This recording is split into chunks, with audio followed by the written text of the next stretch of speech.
बिस्मिल्लाहिर्रहमानिर्रहीम अस्सलाम वालेकुम। एनएससी की मीटिंग के बाद सबसे ज़्यादा अगर कोई अपसेट है तो वो मरीम नवाज़ है।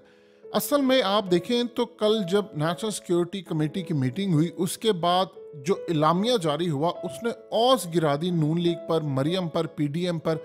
और इसीलिए अब आप देख लीजिए कि सारे अलग होने को तैयार है। अब हुआ यूँ है कि मरीम नवाज़ ने अपने बाप को लंदन में कहा कि अब्बू इन्होंने हमें धोखा दिया है। ये पूरे प्लान बनाकर बैठे हुए थे सहूलत कार के, इन्होंने इमरान खान को रिलीफ देना है। और जो लंदन प्लान में हमारे साथ कमिटमेंट्स हुई थी वो सारी की सारी इस वक्त फेल हो चुकी हैं। और आपके छोटे भाई यानी चाचू भी इस वक्त पूरी तरह नाकाम है। ना वो रिलीफ दिलवा सक रहे और ना ही वो दिलिया के खिलाफ कोई बड़ा इकदाम करने में इस वक्त आगे हैं। वो पूरी तरह नाकाम हो चुके हैं, ना आपके ऑर्डर्स ले रहे हैं। लिहाजा इस सूरत हाल में हमारे पास कोई रास्ता नहीं बचा कि हम शहबाज शरीफ को कहें कि वो खुलकर अदलिया के सामने तौहीन अदालत कर ले और अगर नाअहली होती है हो जाए। लिहाजा हमारे पास लास्ट ऑप्शन ये बचता है कि अगर ये मामला नहीं होते तो हमें खुलकर खेलना होगा। हमें वो सारे प्लान्स सामने रखने होंगे, वादे कि हमारे साथ धोखा हुआ। और इसके बाद भी अगर बात नहीं बनती तो लास्ट ऑप्शन ये है कि हम इलेक्शन का बायकॉट कर दें और मैसिव लेवल पर कैंपेन चलाएं कि इमरान खान को उनके सहूलतकार पहले दिन से जो थे वो अब नए सहूलतकार आ चुके हैं।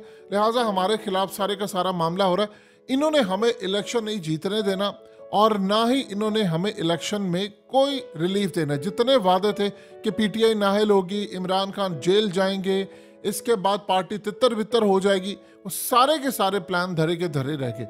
अब असल में एनएससी की मीटिंग के बाद जो मरीम नवाज की इस वक्त हालत है वो है बहुत ज़्यादा अपसेट। देखिए आज आरिफ अलवी ने वो बिल वापस भेज दिया और कहा है कि पार्लियामेंट के दायरे इख्तियार में नहीं है, जिसमें चीफ जस्टिस के इख्तियारात 184 को इन्होंने लिमिट करने की कोशिश की गई है। और ये इतना बड़ा इनके लिए झटका है।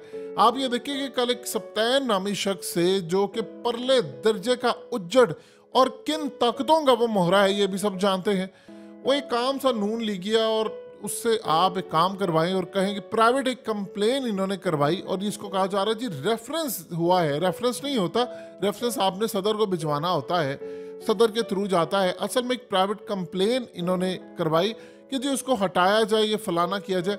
ये जो अब सूरत हाल इस वक्त पैदा हो रही है वो असल में इंडिकेट कर रही है कि ये बड़े फ्रस्ट्रेट हो चुके हैं। अब असल में इनके पास कुछ नहीं रहा, ज्यादा से ज्यादा मरीम नवाज क्या करेगी। देखिए सबसे बड़ी बात यह है कि अब ये इस माहौल में आ चुके हैं। वो कह रहे हैं कि शहबाज शरीफ खड़ा नहीं, यानी अपने बाप को कह रही है कि तुम्हारा भाई जिसने कमिटमेंट की थी बाजवा के साथ, जो डील हुई थी, फाइनलाइज हुआ था, वो सारे का सारा मामला हुकूमत लेते हुए हमें उसमें से कोई रिलीफ नहीं मिला। ना इन्होंने हमारे लिए कोई रिलीफ छोड़ा है, ना हमारे लिए कोई ऐसा रास्ता छोड़ा है कि हम जाकर उतर सके मैदान में। अब असल में वो एक अपने बाप को कह रही है कि ये सारे का सारा गेम प्लान था, हमें बेवकूफ़ बनाया गया कि आपके साथ ये होगा, फलाना होगा। और अब देख लें सारे के सारे हवाएं इमरान खान की तरफ है। देखिए प्रॉब्लम क्या हुई है, जो सबसे बड़ी बात यह है कि ख़ास तौर पर एयरफोर्स और नेवी के बारे में जो चीफ जस्टिस ने अहकाम दिए थे कि भाई अगर ज़रूरत पड़ी तो हम उनकी सिक्योरिटी भी ले सकते हैं। देखिए अब तो सूरत हाल ये है कि कोई पूरे मुल्क में तो इलेक्शन हो नहीं रहे कि जिस सारे इलेक्शन हो सुबाई और ये तो इस वक्त तकरीबन अगर आप देखें तो 84,000 पोलिंग स्टेशन और पंजाब में ज़्यादा है।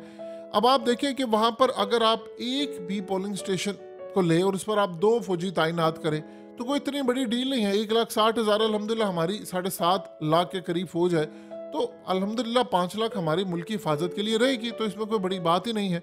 सो लिहाजा इस सूरत हाल के अंदर सबसे ज़्यादा जो अहम तरीन बात है कि अब धांधली भी नहीं हो सकती। देखिए एक चीज़ आप समझिए, इमरान खान की पॉपुलैरिटी अगर बिल्कुल रियलिस्टिक होकर हम बात करें तो तकरीबन 74% के करीब है। ये सर्वेस को आप छोड़ दें कि जो कम ज़्यादा बता रहे हैं, अगर पोलिंग डे के ऊपर आप 75% लगा लें, आप धांधली भी करने की कोशिश करें तो मैक्सिमम जी जो धांधली हो सकती है वो 10 से 12% होती है। ये वो है जो इस दफ़ा नहीं होगी। बाजवा के दौर के अंदर बाजवा की इतनी ताकत थी कि पंजाब का ज़िमनी इलेक्शन वो नहीं जीत पाए। तो इमरान खान की प्रैक्टिस हो गई कि धांधली को कैसे रोकना, वोट ट्रांसफ़र भी इन्होंने किए। अब का मामला बड़ा डिफरेंट है। आज इलेक्शन कमीशन को 10 अरब रुपया वजारत खजाना ने जारी किया है और अब वो इलेक्शन की तरफ मामला जा रहा है। यानी अब आप रोक नहीं पाएंगे क्योंकि सुप्रीम कोर्ट की नाअहली कोई भी इदारा अफोर्ड नहीं कर सकता। देखिए अगर वो किसी इदारे को हुक्म देते हैं, अब मिसाल के तौर पर चीफ इलेक्शन कमिश्नर, उसने यहाँ तक इनको पैगाम भेजा है कि देखो अगर मैं चला गया तौहीन अदालत में तो कोई ऐसा आ गया कि जो बिल्कुल ही न्यूट्रल हो गया तो तुम लोग फारिग हो जाओगे। तो बेहतर ये है कि इसी में रहते हुए काम करें और तौहीन अदालत का मामला ना हो जाए, क्योंकि सबसे बड़ी तलवार जो लटक रही है आर्टिकल 6 की या तौहीन अदालत की, वो चीफ इलेक्शन कमिश्नर पर लटक रही है कि भाई आपने सारा काम किया। अब यहाँ जो सबसे बड़ी बात है कि ये परेशान बैठे हैं कि हमने कैसे इसको आगे लेकर चलना है। आप बहुत भी धांधली कर लें, 10% कर सकते हैं, इस दफा वो भी नहीं होने वाली। उसकी वजह यह है कि अब धांधली वाला सीन खत्म, फिर भी इमरान खान की 2 तारीख से 66% तकरीबन तैयार है। तो आप एक बात बताइए, कैसे आप मैनेज करेंगे? इतना बड़े मैसिव पैमाने पर धांधली हो ही नहीं सकती। जब सारे सर्वे रिजल्ट बता रहे हैं कि इमरान खान 66% पॉपुलैरिटी के साथ है, तो आप बता दीजिए कि सर्वे में हमेशा कम रखा जाता है और फाइनल वर्डिक्ट होता है पोलिंग डे के ऊपर, जब लोग अपना गुस्सा निकालते हैं। इस दफा लोग नून लीग के खिलाफ वोट देने के लिए नहीं, वो किसी और के खिलाफ वोट देने के लिए इमरान खान को सपोर्ट करने आ रहे हैं, और सबको पता है कि इस दफा लड़ाई किनके साथ है। तो अब ये असल में सारे अपसेट यहाँ पर बैठे हैं। मरियम नवाज से एक बात आप ज़हन में रखिएगा, जो सबसे बड़ा मामला है कि वो किसी भी वक्त कोई चीज़ रिलीज कर सकती है, और वो कोई ऐसे मामला रिलीज करवा सकती है, बात ऐसी रिलीज करवा सकती है कि जिसका आप अंदाजा भी नहीं लगा सकते कि मामला किस तरफ है। यानी वो ये कह सकती है कि भाई हमारे साथ जो डील हुई थी, जो हमारे साथ मामला तय हुए थे, वो सारे के सारे करने वाले कौन थे, क्या हुआ था, कैसे। देखिए इस वक्त वो हार चुके हैं पूरी तरह। आप ये देखें कि जो बाइकआउट का ऑप्शन है वो नून लीग के अंदर बहुत ज़्यादा बेचैनी पैदा कर रहा है कि अगर आप बाइकआउट करते हैं तो इसका मतलब आप पंजाब से एक सीट भी नहीं लेकर जाएंगे। तो इसका ये मतलब है कि इमरान खान 90, 95 या 98% सीटें सारी जीत रहा है, तो ये तो फारिग हो जाएंगे। फिर वो कह रहे हैं कि वो तो इतनी ताकत में आ जाएगा कि जिसकी इंतहा नहीं है। अब इनको ये समझ नहीं आ रही, ये मशवरा आया तो इसको नून लीग की अक्सरियत रिजेक्ट कर रही है कि ये काम ना आप करें। अभी आप पंजाब के अंदर से 15-20% जितनी भी सीटें निकाल सकते हैं, कुछ ना कुछ तो है ना।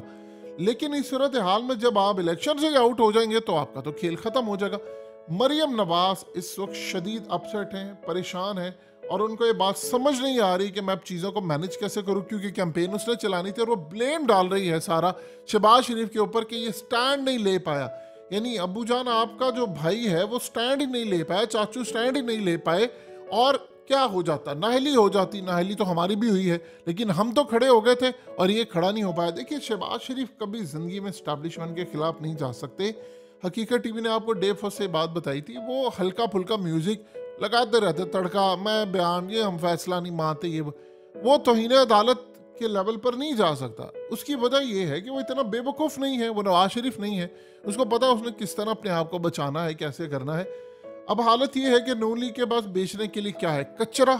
क्या वो बेचेंगे जाकर अवाम को कि हम आएंगे आपको रिलीफ देंगे, या मियाँ साहब आएंगे, या क्या होगा? वगैरह लंदन से बैठकर ठंडी हवाओं में कोट और ये सारा पहनकर मियाँ साहब इंजॉय करें, तो हमारा पता कोई नहीं।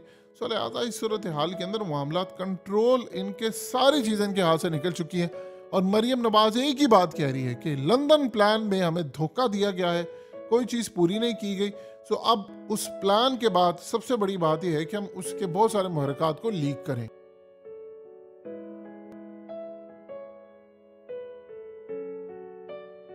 हकीकत टीवी को सब्सक्राइब करना मत भूलें, वीडियो को लाइक करें, शेयर करें, और कमेंट सेक्शन में अपनी राय का इजहार ज़रूर करें।